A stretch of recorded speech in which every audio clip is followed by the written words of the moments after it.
नमस्कार, मेरा नाम डॉक्टर शिंजिनी पांडे है और मैं मुंबई में बेस्ड लैप्रोस्कोपिक सर्जन और गायनेकोलॉजिस्ट हूँ।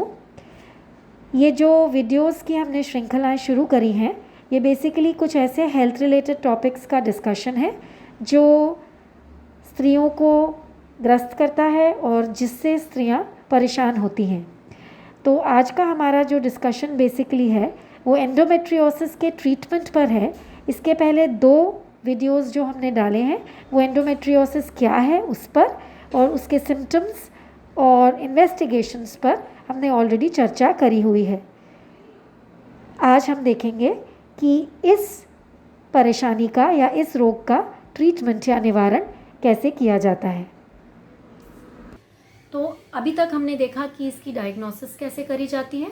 यदि संक्षिप्त में बात करी जाए तो अच्छी तरह से डॉक्टर आपको एग्जामिन करेगा, आपसे पूछताछ करेगा। उसके अलावा कुछ टेस्ट्स करवाए जाएंगे। बेसिक ब्लड टेस्ट्स भी कराए जाते हैं जो मैंने अभी तक मेंशन नहीं किए हैं, और कुछ एक स्पेशल टेस्ट भी होती है कई बार, जिसे हम एक CA-125 नाम से जानते हैं।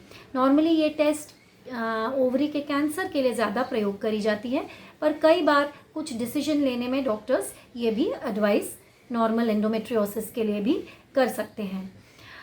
इसके अलावा सोनोग्राफी एक बहुत एसेंशियल टेस्ट है और MRI भी हमको ये डायग्नोसिस करने के लिए बहुत मदद करता है।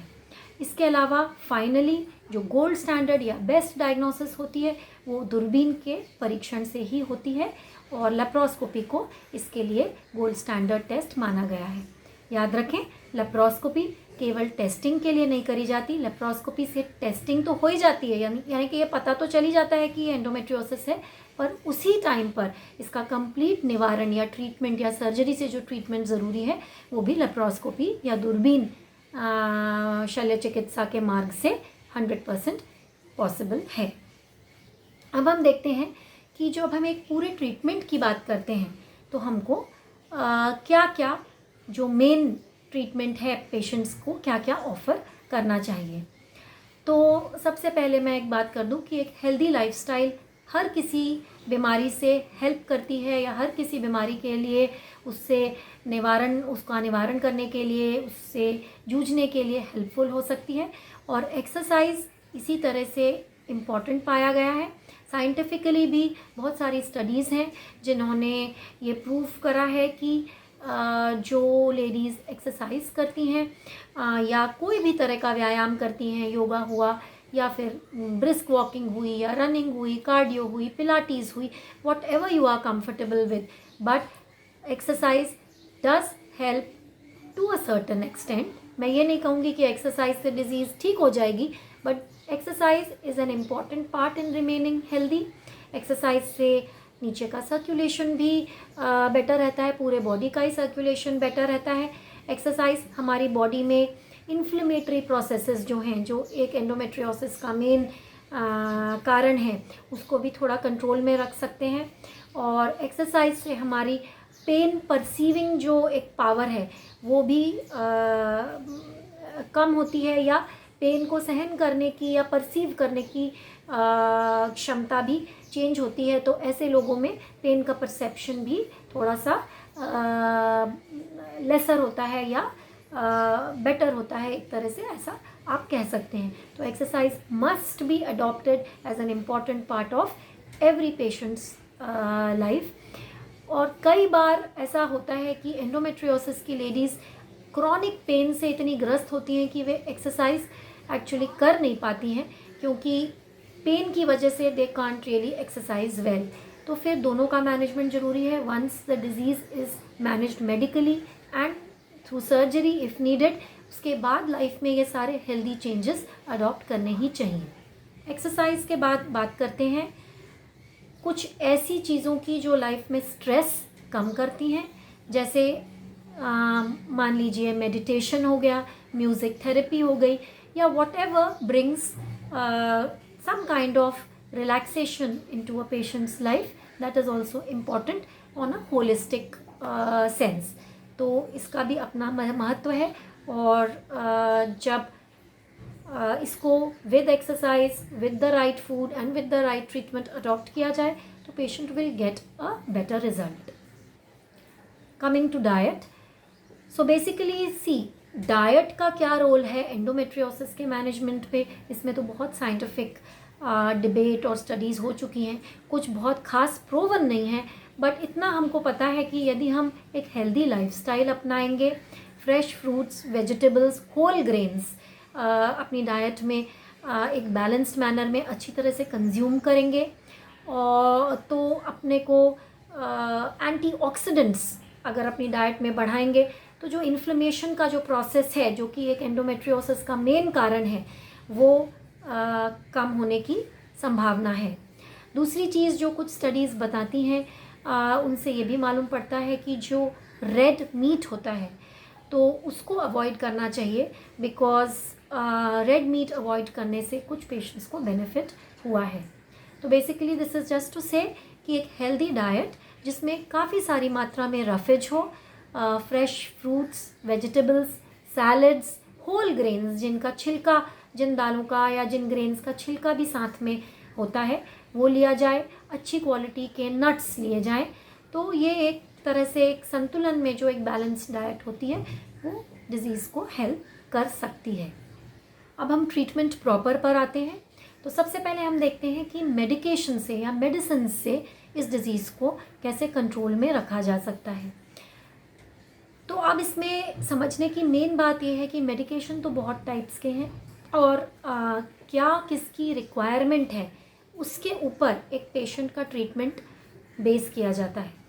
एंडोमेट्रियोसिस के ट्रीटमेंट के लिए सबसे इम्पॉर्टेंट यही है कि हर ट्रीटमेंट, हर पेशेंट का ट्रीटमेंट एक डिफरेंट मैनर में डिज़ाइन करना पड़ता है। तो यदि हम इसको इस तरह से समझें कि हर किसी के लिए ट्रीटमेंट टेलर करके देना पड़ता है हमको। हर स्त्री की रिक्वायरमेंट अलग होती है। जो यंग एज की लड़की है जिसको अभी टीन एज में ही एंडोमेट्रियोसिस डायग्नोज हो गई है, उसके लिए ना तो सर्जरी अप्रोप्रिएट है और ना उसको एकदम से कोई हायर एंड ट्रीटमेंट के लिए हम एडवाइस कर सकते हैं। तो सबसे पहले और कितनी डिज़ीज़ की सिवियरिटी है वो हम जब अपने इन्वेस्टिगेशन से पता लगाते हैं तो उस पर भी हम एक टेलर करते हैं ट्रीटमेंट। तो मैं एक बेसिक से शुरू करती हूँ। बेसिकली दर्द कम करने वाली जो मेडिकेशन है वो कॉमनली यूज़ करी जाती हैं, और अगर डिज़ीज़ बहुत सिवियर नहीं है तो पीरियड्स में पेन एक माइल्ड टू मॉडरेट इंटेंसिटी का है तो बहुत सारे painkillers depending on how the patient responds to them एक कॉमनली गायनेकोलॉजिस्ट यूज़ करते हैं। फिर जो एक सेकेंड मेडिकेशन जो काफ़ी कॉमनली यूज़ करी जाती है उन्हें हम हार्मोन्स बोलते हैं, और ये हार्मोन्स कई बार काफ़ी सिमिलर होते हैं उन हार्मोन्स से जो गर्भ निरोधक गोलियों में या फैमिली प्लानिंग वाली ओरल कॉन्ट्रासेप्टिव ड्रग्स जो होती हैं उनसे इनकी सिमिलैरिटी होती है या वे ही यूज़ करी जा सकती हैं। जैसे मैंने आपको समझाया, अब इनको क्यों यूज़ किया जाए, तो नॉर्मली इन मेडिसिन्स को यूज़ करने का बेसिस ये है कि जब हम बॉडी को आउटसाइड सोर्स से हार्मोन्स देते हैं, यानी कि जब हम हार्मोन्स की टैबलेट्स लेते हैं तो हमारी ओवरी के जो हार्मोन्स हैं उनको एक रेस्ट मिल जाता है या आराम मिल जाता है। अब डिज़ीज़ का पूरा जो साइकिल है वो ओवरी से बने हुए हार्मोन्स की वजह से जो यूट्रस पर हर साइकिल टू साइकिल यूट्रस का पर्दा निकलता है वही एक जड़ है। तो एक तरह से जड़ को हम दबाते हैं और हार्मोन्स देकर हम एक जो पेशेंट के जो नॉर्मल हार्मोन्स हैं उनको एक लो लेवल पर कर देते हैं। और जब ऐसा हम करते हैं तो एंडोमेट्रियोसिस की बीमारी भले ही पूरी ठीक ना हो पर आगे बढ़ती नहीं है।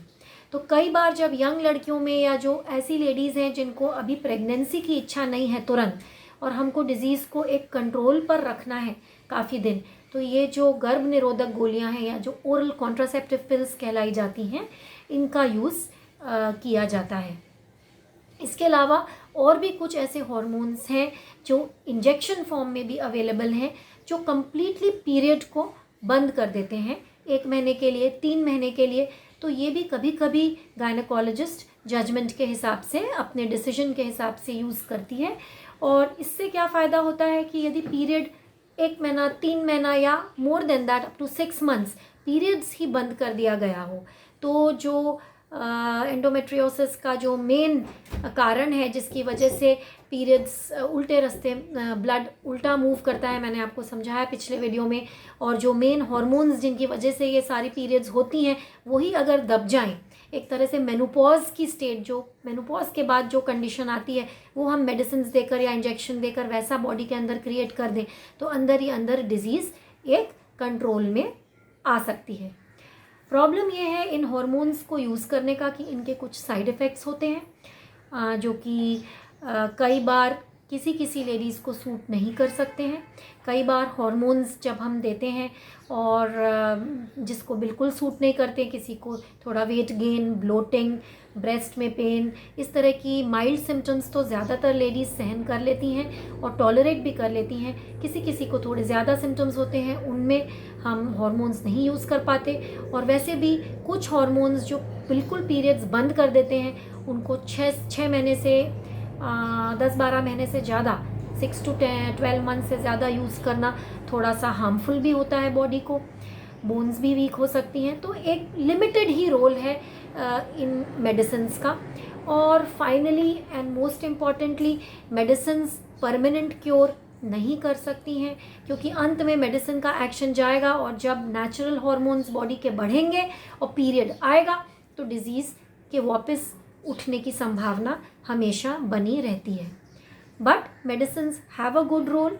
स्पेशली कई बार हम ऐसा होता है कि हम सर्जरी अच्छी तरह से करते हैं और सर्जरी में सारी डिजीज़ अंदर की जितनी प्रॉब्लम्स हैं, जितनी गांठें हैं, जहाँ जहाँ चिपका हुआ था, सब हटाकर पूरा अंदर का सिस्टम अच्छा करते हैं। और उसके बाद हम कुछ ऐसे हार्मोन्स, स्पेशली गर्भ निरोधक गोलियाँ जो होती हैं, वो कई महीनों तक देते रहते हैं ताकि डिजीज़ वापस आए ना, जब तक के लिए लेडी रेडी ना हो जाए कि मैं प्रेगनेंसी चाहती हूँ। फिर यदि प्रेगनेंसी करी जाए तो डबल एक्शन से हीलिंग होती है।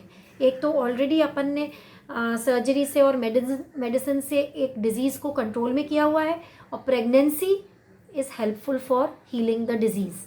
Pregnancy is one thing that will increase the healing of the disease. आपको पता है, एक नेचुरल प्रेगनेंसी एक ऐसी चीज़ है जिसमें एक नेचुरल स्टेट में ही पीरियड आता नहीं है। 9 महीना प्रेग्नेंट लेडी को पीरियड नहीं आता, बाद में ब्रेस्ट फीडिंग के टाइम भी कई लोगों को बहुत महीनों तक पीरियड नहीं आता, और जब तक पीरियड नहीं आता अंदर की डिजीज़ अपने आप ही जख्म भर जाते हैं या डिजीज़ अपने आप ही हील हो जाती है। तो इस तरह से एक बैलेंस फॉर्म में ट्रीटमेंट सोचा जाता है। अब एक जल्दी से बात कर लें हम इनफर्टिलिटी के प्रॉब्लम की, यानी निःसंतानता के प्रॉब्लम की। ये मैंने बताया बहुत बड़ी प्रॉब्लम है। बहुत सारी लेडीज़ जो इनफर्टिलिटी के प्रॉब्लम से सफ़र करती हैं उनको एंडोमेट्रियोसिस डायग्नोज होता है, और इस चित्र में आपको बताया गया है कि 50% स्त्रियां जो एंडोमेट्रियोसिस से ग्रस्त हैं वो उनको बच्चा प्रेगनेंसी धारण करने में तकलीफ़ आ सकती है। जिन स्त्रियों को प्रेगनेंसी चाहिए या एंडोमेट्रियोसिस से ग्रस्त हैं और प्रेगनेंसी चाहती हैं, उनको एक कंबाइंड तौर से हम ट्रीट करते हैं। कई बार हम दूरबीन मार्ग से डिज़ीज़ को डायग्नोज करके पूरा क्लियर करते हैं, और फिर हम उसके बाद उनको जो प्रेगनेंसी का ट्रीटमेंट होता है, स्पेशलिस्ट ट्रीटमेंट जो होता है, उसके लिए भेजते हैं। अगर डिज़ीज़ या रोग अंदर बहुत ज़्यादा नहीं है, पसरा हुआ नहीं है और थोड़ा ही है, तो फिर सर्जरी से जब क्लियरेंस हो जाए उसके बाद उनको एक नेचुरल तौर से भी प्रेगनेंसी रह सकती है। लेकिन यदि बहुत पसरा हुआ है, अंदर दूसरे भाग भी सब इफ़ेक्टेड हैं, पैखाने का रास्ता यानी अंतड़ी का मार्ग, पेशाब का मार्ग, जो पेल्विक एरिया की दीवार है, साइड वॉल है, वो सब इफ़ेक्टेड है, अगर मेजर डिजीज़ है तो ये सर्जिकली क्लियर करके, इसको सर्जरी से सब क्लियर करके जल्द ही जल्द पेशेंट को हम रिप्रोडक्टिव स्पेशलिस्ट यानी जो टेस्ट ट्यूब बेबी के स्पेशलिस्ट हैं उनके पास भी कई बार भेजते हैं, और फिर उनका ट्रीटमेंट प्रेगनेंसी के लिए होता है। और ऐसे करने से प्रेगनेंसी का रिज़ल्ट कई बार बेस्ट मिलता है। ये चित्र इसीलिए दिखाया गया है कि IVF यानी टेस्ट ट्यूब बेबी जैसे हिंदी में कहा जाता है, उसकी ज़रूरत कब पड़ती है एंडोमेट्रियोसिस के पेशेंट को। क्या हर पेशेंट को ज़रूरत पड़ेगी? ऐसा बिल्कुल नहीं है। एंडोमेट्रियोसिस की बहुत सारी ग्रेड्स होती हैं, यानी एंडोमेट्रियोसिस लेवल 1 हो सकता है, सिवियरिटी ग्रेड 2 हो सकती है, 3 हो सकती है, 4 हो सकती है। जब हम सारे टेस्ट कराकर दूरबीन के परीक्षण से सब चीज़ों से हम एक बार एक अपना डायग्नोसिस बना देते हैं, फिर हम उस हिसाब से डिसाइड करते हैं कि किस पेशेंट को किस तरह से ट्रीटमेंट की ज़रूरत पड़ेगी। केवल मेडिसिन से रिज़ल्ट आ जाएगा कि सर्जरी करके नेचुरल ट्रीटमेंट्स, नेचुरल प्रेगनेंसी हो सकती है, कि इतनी अंदर डिजीज़ पसरी हुई है कि सर्जरी के बाद पेशेंट को टेस्ट ट्यूब बेबी की ट्रीटमेंट लेगी तो बेटर रिज़ल्ट आएगा, ऐसा हम डिसाइड करते हैं। तो एंड में ये बता सकते, कहने का तात्पर्य ये है कि टेलर करना पड़ता है पेशेंट के लिए, इंडिविजुअलाइज करना पड़ता है एक कंप्लीट ट्रीटमेंट प्रोग्राम। इस चित्र में सिर्फ इतना ही दिखाना है कि लैप्रोस्कोपी के मार्ग से, दूरबीन मार्ग से अच्छी तरह से, प्रिसाइज तरीके से, सही तरीके से हर एंगल ऑफ एंडोमेट्रियोसिस को हैंडल किया जा सकता है। इस चित्र में आप देख रहे हैं अंडाशय में गांठ है, छोटे छोटे 5 मिलीमीटर के कट्स लेते हैं हम इंस्ट्रूमेंट्स डालने के लिए, पेट पर कोई बड़ा चीरा भी नहीं आता है और एंडोमेट्रियोसिस की डिजीज़ बहुत अच्छी तरह से हैंडल हो सकती है। आजकल 3D लेप्रोस्कोपी की भी फैसिलिटी आ गई है, उससे रिजल्ट्स इवन बेटर हैं। हालांकि इसमें एक बात मैं बताना चाहूँगी कि जब हम पेशेंट को सर्जरी के लिए प्रपोज करते हैं तो हम सब चीज़ें वे करके, ये देख कर कि उसको वाकई में सर्जरी की आवश्यकता है, उसके बाकी के अंग भी अफेक्ट हो रहे हैं, उसका पेन बहुत है और खाली दवाइयों से या साधारण ट्रीटमेंट से इस लेडी को आराम नहीं पड़ेगा, यही सोच के हम सर्जरी के लिए जाते हैं या सर्जरी ऑफ़र करते हैं। एक बात बहुत ज़रूरी है यहाँ पर समझना कि जो भी सर्जन है वो सर्जरी में एक्सपीरियंस्ड होना चाहिए, और यदि एक्सपीरियंस्ड हाथों से ये सर्जरी कराई गई तो फिर इसका परिणाम बहुत अच्छा होता है और सालों तक और may be permanently also sometimes patients को रिलीफ आ सकता है। तो इस चित्र में लैप्रोस्कोपी के मार्ग से ये गांठें कैसे हैंडल करी जाती हैं दिखाया है। आप देख रहे हैं कि जो डार्क कलर की गांठ है उसमें पुराना ब्लड फंसा हुआ है और वो लैप्रोस्कोपी से क्लियरली, प्रिसाइसली और बहुत आराम से विद ग्रेट प्रिसिशन निकाली जा सकती है। मैंने पिछले वीडियो में बताया था कि ये रोग कई बार अंदर के बैलेंस को, यानी जो लचीलापन है शरीर का, जो एक ऑर्गन दूसरे ऑर्गन से कैसे रिलेटेड होता है उसको सब खराब कर देता है। सब चीज़ें एक दूसरे से जकड़ जाती हैं, अडीरेंट हो जाती हैं, और यही लैप्रोस्कोपी के इस चित्र में दिखाया गया है। इसको बहुत प्रिसिशन से अलग अलग लैप्रोस्कोपी के मार्ग से करा जा सकता है और पूरा अंदर का भाग फ्री, खुला और नॉर्मल किया जा सकता है। एक एंडोमेट्रियोसिस से ग्रस्त स्त्री का ट्रीटमेंट बहुत ही बैलेंस में देखना पड़ता है। ये देखना पड़ता है कि उस लेडी को अपनी रिप्रोडक्टिव लाइफ में, यानी जब ये डिज़ीज़ मेनली अफेक्ट करती है 15 साल से 45-49 ईयर्स तक, उस टाइम पीरियड में कैसे उसको अपनी लाइफ इस तरह से ट्रीटमेंट किया जा सके कि उसकी मैक्सिमम क्वालिटी ऑफ लाइफ हो, उसकी रिक्वायरमेंट्स पूरी हो जाएं। यदि प्रेग्नेंट होना चाहती है तो प्रेगनेंसी अचीव हो जाए और एक तरह से डिज़ीज़ पूरी तरह से हम कंट्रोल में कैसे रख सकें। यंगर लेडीज़ में हम सर्जरी अवॉइड करते हैं, जिनकी शादी नहीं हुई है, जिनको प्रेगनेंसी एज अ रिक्वायरमेंट नहीं है, तभी सर्जरी करते हैं यदि बहुत ही ज़रूरत हो और इस तरह से अनिवार्य हो जाए सर्जरी करना कि अगर ना करेंगे सर्जरी तो नुकसान ज़्यादा होगा। मिडिल पीरियड में जब reproductive part of the life आता है, जब वो प्रेगनेंसी चाहती है तो कई बार सर्जरी करनी पड़ती है क्लियर करने के लिए डिज़ीज़। और यदि लेडी की ये डायग्नोसिस एंडोमेट्रियोसिस की 40-45 के बाद होती है तो कई बार पूरी यूट्रस और ओवरीज का रिमूवल, जिसे हम हिस्टेरेक्टमी एंड सैल्पिंगोफोरेक्टमी की सर्जरी बोलते हैं, वो भी कई बार किसी को उसकी भी ज़रूरत पड़ती है। तो अंत में मैं यही कहना चाहूँगी कि एक बैलेंस होना चाहिए। एक गायनेकोलॉजिस्ट को अपने पेशेंट के बारे में सोचकर, उसकी क्या रिक्वायरमेंट है वो सोचकर एक इंडिविजुअलाइज करके ट्रीटमेंट ऑफ़र करना चाहिए। और आज की टॉक हम यहीं फिनिश करते हैं। भाग 3 में हम कुछ एक ऐसे क्वेश्चंस हैंडल करेंगे, एक छोटा वीडियो डालेंगे जिसमें जो एक एंडोमेट्रियोसिस की पेशेंट है जो कुछ स्पेसिफिक कई बार क्वेश्चंस लेकर आती है, उनका क्वेश्चन आंसर्स सेशन हम करेंगे। आशा करती हूँ आपको इस टॉक से फ़ायदा होगा। And you will be benefited from it. और अगर आपके कुछ क्वेश्चंस हो तो कमेंट बॉक्स पे प्लीज़ डाल दीजिए। धन्यवाद।